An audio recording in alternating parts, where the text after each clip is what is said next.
This episode is sponsored by Viking. Viking offers a new ocean fleet designed with all-veranda staterooms for just 930 like-minded guests, by river and by sea. More at vikingcruises.com.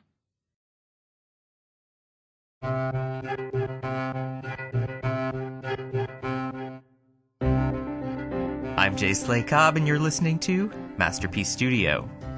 Peter Lawrence has ascended to the role of Justice Minister, and he's made it clear to the British public that he intends to enact major reforms in the country's prison system. Don't you believe in locking people up? Someone should be asking the question, why are we wasting so much public money on a policy that's not working, of putting so many people in prison, in particular so many women in prison?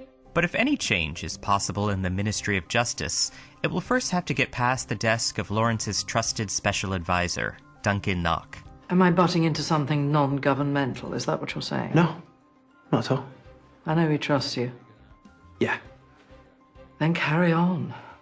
Like most special advisors, Knock knows everything about Lawrence, what he did and where he went, and most importantly, what he's hiding. And he let some crumbs slip to the Prime Minister's own special advisor, too. Peter was a bit spooked. One day, a prisoner comes forward to say he has a daughter, and then the next day he's made Minister of Justice. Oh, I see. Are you asking? I suppose I'm asking whether she knew. Well, of course she knew. I told her. Iain DeCasker is perfectly oily in the role of Knock, and he joins us here to discuss special advisors, political realities, and prosthetic noses on the Masterpiece horizon.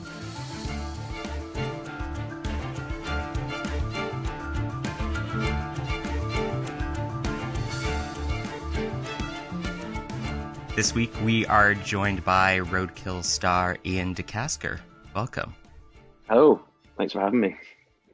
You were coming off of a 7-year run as Leopold Fitz on Marvel's Agents of S.H.I.E.L.D. What attracted you initially to the role of Duncan Knock in Roadkill?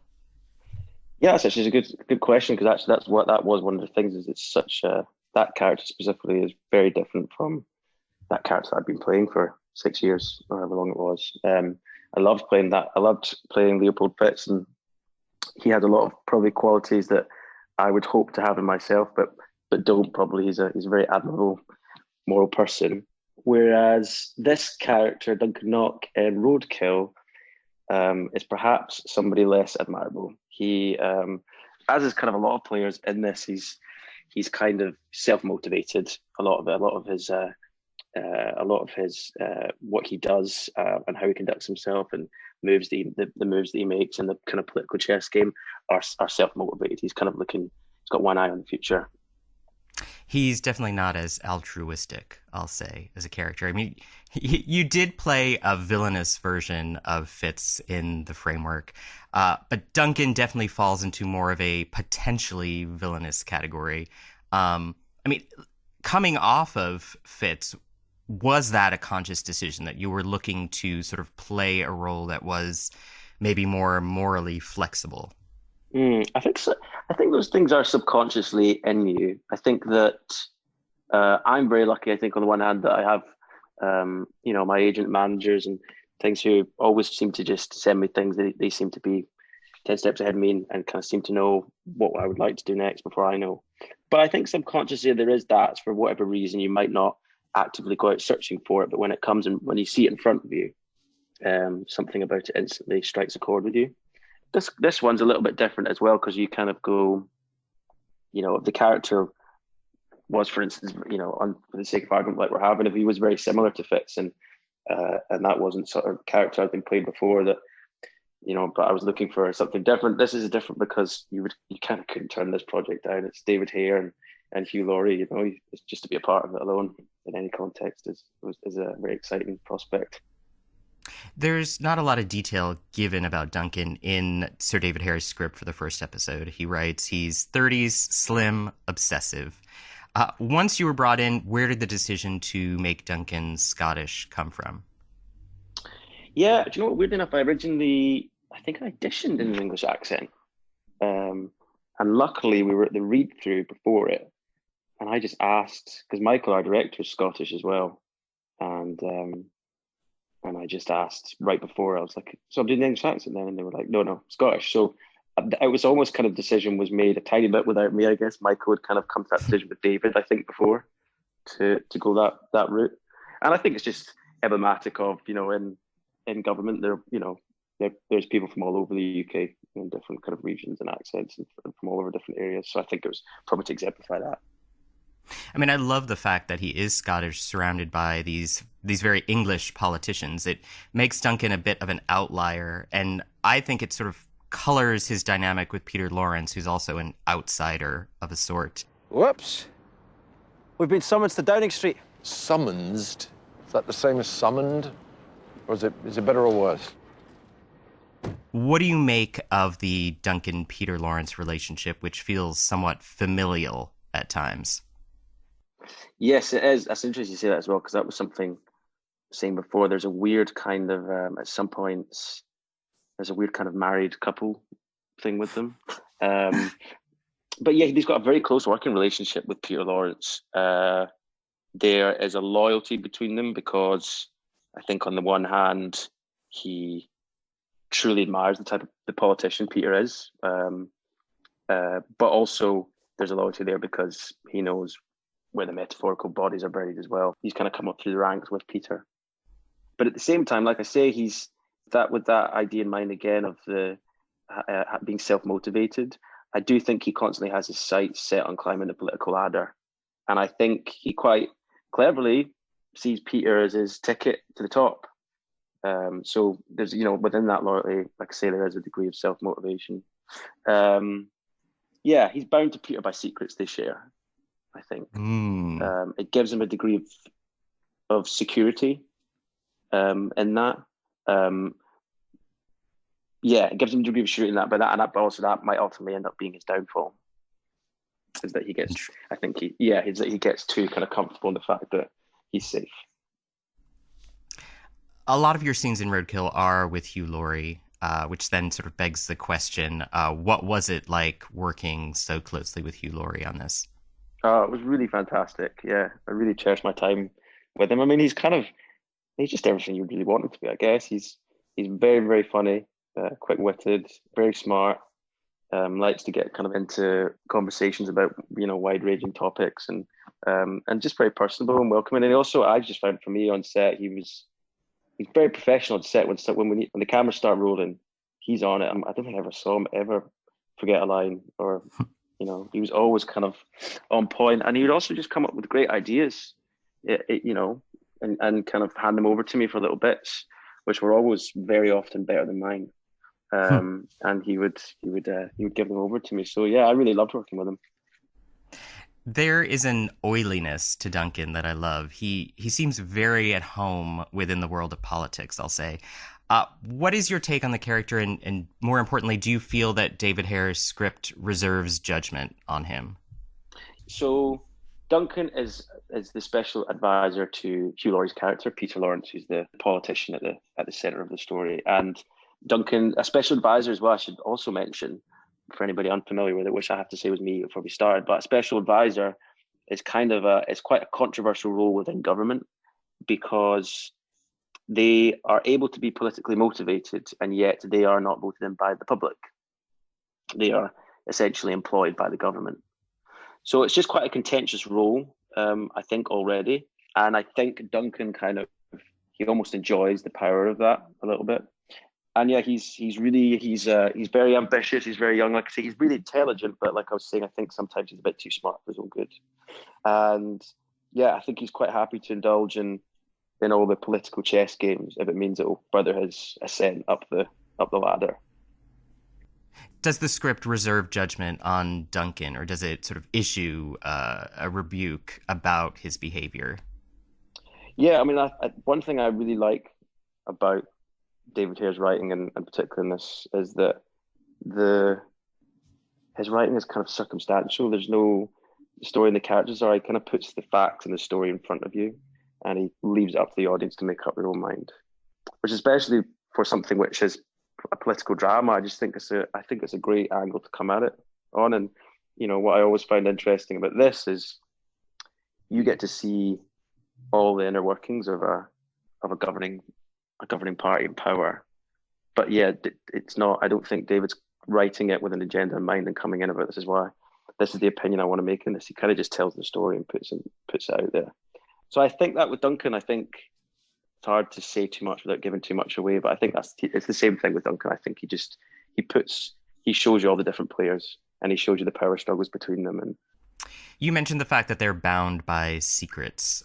What can you tease about the skeletons that appear to be in Duncan and Peter's closet? What are they hiding?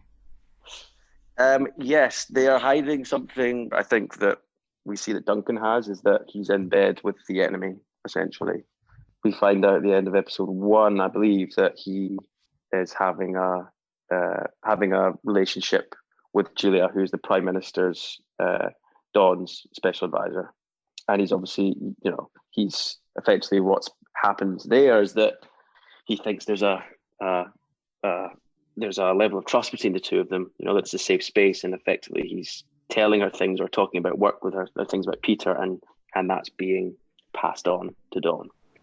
Look, you and I, we tell each other stuff, but we also ring-fence stuff, don't we? And this whole thing with the illegitimate daughter, I remember ring-fencing. I'm sure I did.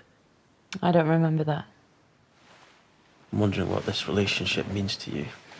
Are you saying you don't want to see me anymore? Duncan is romantically or at least sexually involved with Julia. He thinks that by, quote, ring fencing certain aspects of the job or Peter's life, they're hands off for Julia, which clearly isn't the case. Do these two conspirators have their own agendas? Absolutely. I think they're slightly different in that I think Duncan, with her, I think he is truly just absolutely infatuated with her. I think actually that's what I found quite fun with those scenes with her, is showing a side of Duncan where we see him in the workspace and in those power struggle moments where he feels like he's in his element and he's cocksure and he's arrogant and with Julia we see all those layers just wiped away. He's a big sap in front of her, and actually she, there's a very, very real possibility that she could be his downfall. She's his blind spot, I guess. So the dynamics of that relationship, I think in reality, are very different than what he has led himself to believe. I love the scene in bed between the two of them because it points to just how fraught their affair is. It's Julia who told Dawn about Peter's daughter. They're passing information between each other. But to whose benefit ultimately? Is it Peter's? Is it Dawn's? How much is Duncan underestimating Julia here, failing to see her own thirst for power? Oh, big time. He completely underestimates her. And also, like I say, it comes from a place of her being his blind spot. He thinks that the relationship they are in is legitimate. I think he thinks that she is as intimate as he is to her. And I think actually we learn from a scene like that, we get a taste of the fact that she's a lot smarter and cunning than Duncan has given her credit for. I mean, do you think it is blindness, or is it some even unconscious misogyny operating here on Duncan's part, that he sees her as a woman and therefore she couldn't be as clever and manipulative as he is? Absolutely. Yeah. That's I would reckon that would be a big part of it as well. But I think that at the same time, if he was outside of that looking in at that moment when they were in bed and they had that conversation where she basically confesses that she passed info on to Dawn, and it wasn't, the conversation of him talking about ring fencing when they talk about work. She has just broken that code. And from the outside, he would see someone and probably say, get out of there now. But his infatuation for her seems to override his natural instinct, which would probably usually most situations be like, oh, I need to get out of this situation. Peter Lawrence projects this salt of the earth confidence, but there's a fastidiousness to him that's really surprising. Him complaining about how dirty the car is, or getting angry because Duncan is eating an apple while talking to him. How do you see this element of Peter's character? Is that the true Peter behind the sort of projection of the common working man? Yeah, he's such a fascinating character, I think, because on the one hand, he's a man of the people. He's unconventional, and he's not from the we would say atypical political background. And I think that's why there's a degree of popularity around him. And yet, on the other hand, there are all these unanswered questions surrounding his private and past life. There's all these there's just murky things in his past that it doesn't seem to be. He kind of portrays himself as being very honest and say what he thinks, say what's on his mind, and yet there's a secretive about him side of him. So he is an interesting character. That you touched upon the sort of secrets emerging. It's Duncan, not Peter, who learns of the existence of a potential third daughter. How coincidental does Duncan see this revelation being on the heels of Peter's defamation trial? Yeah, that's exactly. I mean, he does. He sees it being a big problem. But I also think what's happened after that defamation trial is he's kind of gone, oh, I helped fix this. And so here's another one. I know the best thing to do here. I'm going to get on top of this before it becomes an issue. I think he thinks here that Peter doesn't know how to handle this. I do. And actually, that could be where his big downfall comes as well, as he goes behind Peter's back, essentially, when he pursues investigations into Peter's supposed daughter against Peter's wishes. And even if he's ultimately correct in his analysis, he is going behind Peter's back, which could be a big mistake. Which is so interesting because he does meet with Steph before Peter's meeting with her. He doesn't tell Peter that he's already met with her.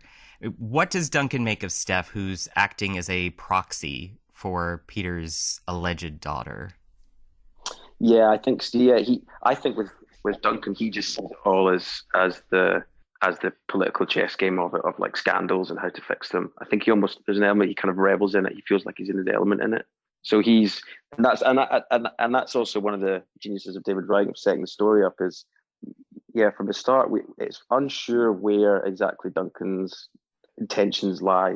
Whether how much he's doing this for Peter's own good in the long run, or whether he's doing it to benefit himself. It's quite unclear. Or whether he's made a mistake in chasing down the investigations into Peter's daughter. I mean, his whole MO seems to be that he's a problem solver, not a problem maker. And so he's going to sort of deal with this. But in dealing with it, he actually creates a bigger problem. Shining a light on something sort of makes it more apparent. And the fact that Peter then goes to visit Shep Hill Prison, and then there's a riot at that same prison. It's a very curious chain of events. Within 24 hours of his visit, there is a prison riot.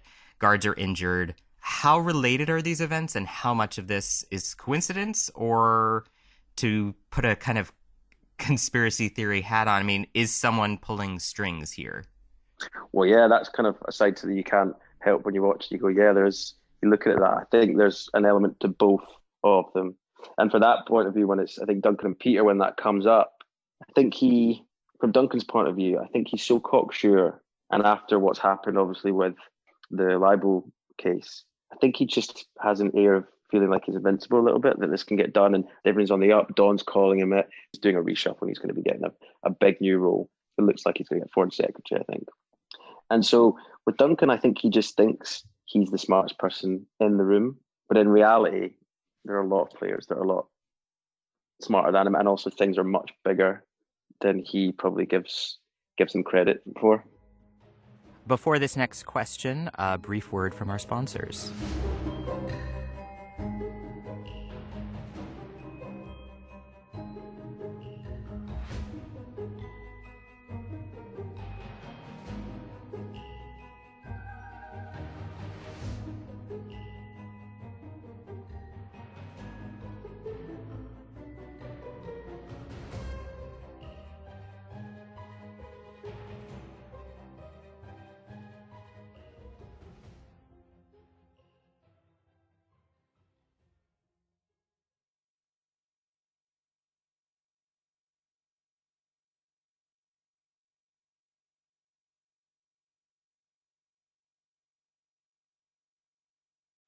Castles and cathedrals, vineyards and vistas, Viking is dedicated to bringing the traveler closer to the destination along the great rivers of Europe, offering a small ship experience with a shore excursion included in every port.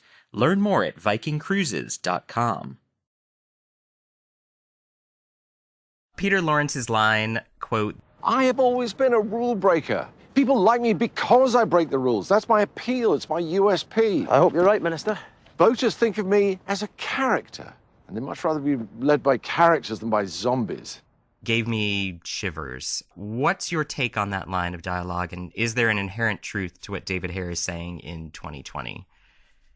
Yes, I think you're right. I think there are, of course, there are obvious comparisons you could point to, but I also think that opinion is of Peter Lawrence, that character who has that opinion, and that's I'd go back to saying, like, that's the kind of the hypocrisy of him sometimes. Is on the one hand, he portrays himself as a man of the people and being different from most politicians and being straight talking and being honest with people.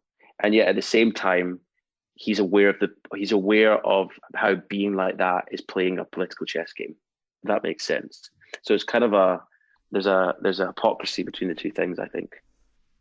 There is a sense that with all of this, Duncan is playing with fire. He's going behind Peter's back. He's trying to minimize damage, but also engineering a DNA link between Peter and an incarcerated prisoner.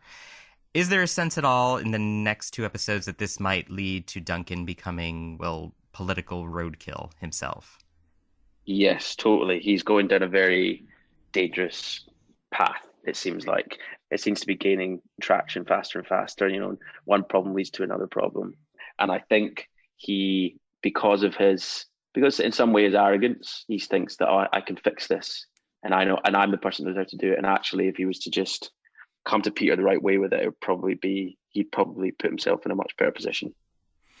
Peter tells Duncan, Justice is not a notion, Duncan. It's a Department of State. A badly run one at that. What's the one thing that you and I have learned? You can get away with anything if you just brazen it out. does Duncan actually believe this himself? Isn't there this fear that whatever it is that they did will eventually come out? Yes, and that's totally what it is. No, I don't think he does believe that. I think in that scene as well, it's at a point where Duncan wants to go one way with it and Peter wants to go the other way. And that's probably the moment, really, that scene where quite a big turning point, because Peter essentially says, my wish is to pursue the investigation into my alleged daughter. And Duncan, he goes against Peter's wishes behind his back from a place of going, I think I know what I'm doing is right. He'll thank me for this. But actually, he's broken a code between the two of them, an unspoken code that, you don't go against Peter, you don't underestimate him. I mean, Peter is in many ways Teflon. Everything slides off of him. That is not the case for Duncan. Are we seeing in some fashion the education of Duncan Knock here in these 4 episodes? Yeah, I think that's a really good way to put it. Is that exact thing? There's an element to it that he is at points where you see him, he's a little bit of a lamb to the slaughter. At certain points, on the one hand, a lot of his problems are of his own making, but at the same time, he's a victim of the political game, the political chess games that go on in that world. I mean, along those lines, Peter's statement seems to be a shorthand for the series itself, that it doesn't matter what politicians do today so long as they don't apologize and stick it out. Is it a statement that apologies themselves can be seen as weakness? Gosh, yeah, I don't know. It's a good question. I mean, I think, like I'd say with Peter, it kind of goes back to that same thing of he has two. That's what makes him such an interesting character. Are those two opposing forces in him? Of the one of saying, well, how much does he really believe about being honest and being, not being the typical politician and actually being someone that can relate to public and voters in a very genuine way? And how much of it is he doing that because he knows that that's a tactic?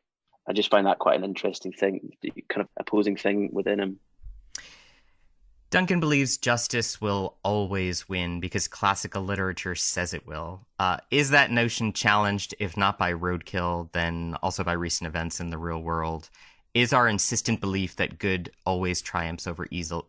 I'm going to say that again. Is our insistent belief that good always triumphs over evil based more in literature than in life? Yeah, I think that's a really good question. I'd say probably, yeah. I think that's what as the series goes on, I think that's a really good point. I think that's kind of one of the themes in it you'll see, and how as well, like in politics, it's not always enough just to come in with strong sets of morals and want to do the right thing. There's a whole game involved. There's a whole system set up, mechanisms that don't cater to that. So yeah, I think that's a really good point. Obviously, no spoilers, but what can you tease about what's coming up in these final 2 episodes of Roadkill? Yeah, I mean, there's going to be, as has happened, I think, with the first 2 episodes, there's lots of twists and turns to come. Your opinions probably will change of people readily as more information or secrets get revealed. Yeah, there's definitely some surprises coming up. I read that you came home to Scotland for your grandmother's 90th birthday, and then the lockdown happened. Are you still in Scotland? No, I'm not in Scotland anymore. I'm in London, but I was in Scotland for a while. Yeah, I came back. My grand's 90th birthday. I was in America, and I just came back for a week. And obviously, we cancelled my grand's birthday because a room full of 90-year-olds dancing around would not have been a good idea. But it all happened so quickly. So I ended up being, when that initial lockdown period happened for 2 months or so, I was with my mum and her fiance Brian, and it was great, actually. I have to say, of like, weirdly enough, spending that time with my mum. My mum was working; she works for the NHS. She works in public health, so I was happy to be there and be around family at that time and be of any support to her whenever she needed it. Yeah. You've been acting since you were 9. Both your parents are doctors. What did they make of your decision to pursue acting professionally? And where did that desire come from? The desire came from my brother, Callum, who and I don't know, I suppose I don't really know exactly where he got it from, but I was just always, everything he would do, I would just copy. So I think he decided one day he wanted to be an actor, and he would basically find out about all these amazing movies, Martin Scorsese movies. And I mean, this is when we're like 8, and he would get my mum it'd be well past our bedtime, so we'd either stay up without my mum knowing, or we'd get my mum to record a VHS. So when we were 8, we would watch like Goodfellas and stuff like that. I mean, have the most outrageous nightmares afterwards. But it was an amazing, when I look back on it now, I'm so thankful for it. That was kind of my introduction to cinema and that world. And yeah, and then he wanted to go to drama classes, so of course I went, well, I'll go too. And yeah, and then got a part from something in there, and it just kind of snowballed from there. And it was always just something I knew I wanted to do, which I feel very fortunate for. And yes, my mum was always very supportive. I think basically when I got to about 16, or I think she basically said, look, spend a year out, because I was acting at that point, and she said, spend a year out, please concentrate hard on school and try and get the grades to do medicine. And if you do, and you still don't want to do it, I'll support you all the way. And so I did, and I got the grades to do medicine. And still afterwards, I said, look, I'd really like to pursue acting. And she's always been incredibly supportive of me. I love that. Your big break came in 2013 when you were cast supposedly on your first trip to LA as an actor as Leopold Fitz in ABC's Marvel's Agents of S.H.I.E.L.D. What did you feel at the time being cast, and did you have any thoughts at the time that it would lead to a 7-season stint on a broadcast network show in America? No, yeah, I had no idea. I think sometimes it's so long ago and you create these stories, but as far as I remember it, was I arrived and they sent round pages for a scene that night, and it said S.H.I.E.L.D. And I thought, I'd never seen it, but I knew there was a show called S.H.I.E.L.D. There is, isn't it? Like, it's like a police show, right? Meant to be really good. Yes, a very brutal show. I need to watch it. I've actually heard such good things about it, but I just thought, oh, so it's an episode for this show. And then I went and met the casting director, and then they phoned pretty quickly afterwards and said, oh, Joss Whedon wants to meet you. And I was like, but why? So I didn't really know it was, and with Marvel and all that stuff, it's so secretive. So it was all just a bit of a blur, really. Yeah, and it's a very different model from being over here. Over here, you'll shoot 6 episodes, and you'll maybe sign up for one other series on top of that. Whereas this, you kind of, before you went in the last when you go in your screen test, essentially the last round, they just put like a book in front of you and say, sign this, and you don't go in the room unless you sign it. It's crazy. Yeah, it's mad. Hugh Laurie has said about playing Gregory House for as long as he did on House that he felt like he was on a conveyor belt. Did you feel that the constantly shifting narrative on Agents of S.H.I.E.L.D. afforded you a different type of experience than Hugh had in American television? Yeah, I mean, I had a great experience on it. Ultimately, when you do those things, I think that I'm just going to say, like with this network TV, there is an element that like there's boundaries that are a lot more visible there that there's just certain boundaries you're not going to break. So the nature of the challenge changes. I think, the perspective of it changes, and I mean, I feel very, very fortunate. It's difficult to. I still don't think I have enough hindsight over it to be completely objective, but I do think that one thing that just grows and grows is how in awe I am of the writers and all the crew on that show. I kind of can't believe that we did it in 22 episodes in 9 months. We did that like 6 times, which is just crazy when I look back at it now. I'm like, how's that possible? And also, one thing I will say about that show is like it grew from strength to strength every year, in my opinion. And they really took the characters in new directions and took the show in new directions every year. They didn't play it safe or rest on their laurels, and I really respect that in the writers and everyone on the production. You'll appear next on Masterpiece in 2021 in the 4-part drama Us, where you don a prosthetic nose to play the younger version of Tom Hollander's Douglas. What can you tell us about Us? Us is Us is based on David Nicholls' book of the same name, and so it follows a married couple, Douglas and Connie Peterson, and they have an 18-year-old son. And at the beginning of the story, I'm not giving any away, it's kind of the first intro to the story, is Connie confesses to Douglas that she thinks the marriage is over. And they've arranged this last family trip around Europe before their son, Albie, flies the coop. And so Douglas sees it as a last opportunity to save his marriage. And I played Douglas in his younger years, so it cuts back between the two of them. And it's interesting because you get to see, whereas the Douglas and Connie in the present day are struggling with the idea of the end of their marriage, the flashbacks into the younger Douglas and Connie show how they first met and the origins and the context of their relationship, and ultimately how they got to the place where they are and where we find them at the start of the story in the present day. Iain De Casker, thank you so much. Thank you very much. Thanks for having me.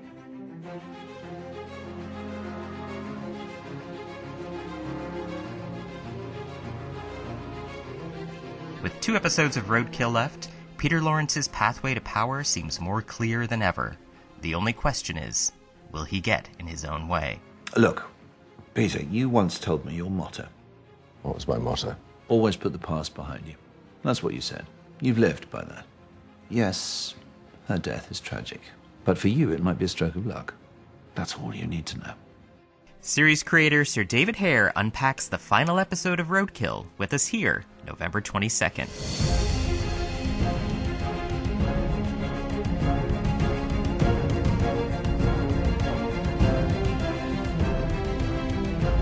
Masterpiece Studio is hosted by me, Jace Lacob, and produced by Nick Anderson. Elishaba Etup is our editor. Rebecca Eaton is the executive producer at large of Masterpiece. The executive producer of Masterpiece is Suzanne Simpson.